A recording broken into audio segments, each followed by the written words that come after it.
Assalamualaikum warahmatullahi wabarakatuh. Tepangkeun wastapun Rayyan Muhammad Sidik. Abdi bade ngadugikeun warta nginaan banjir di Kopo. Balukan drain cai anu kurang hade Jalan Raya Kopo Soreang anu perana di Kecamatan Soreang Kabupaten Bandung saruksa. Ilaharna nalika hujan narajang eta leleweh di kabul kakeueum cai ruta Jalan Raya Kopo Soreang anu pernah di Kecamatan Soreang Kabupaten Bandung saruksa alat limpasnya cai drainase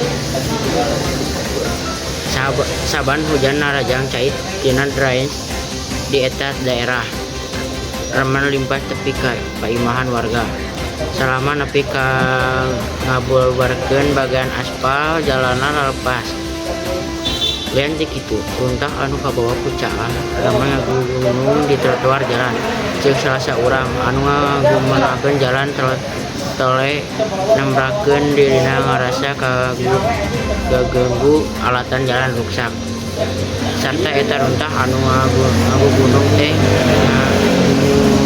nguningakeun bau anu nyengat nalika ngalar ka eta jalan kukituna dirina miharep eta pasualan jadi peser paninten pemerintah sangkan jalan mana pikara rusak di keur ninglar kecelakaan.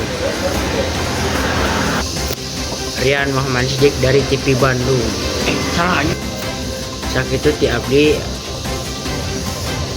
hatur nuhun kanu perhatosanana. Wassalamualaikum warahmatullahi wabarakatuh.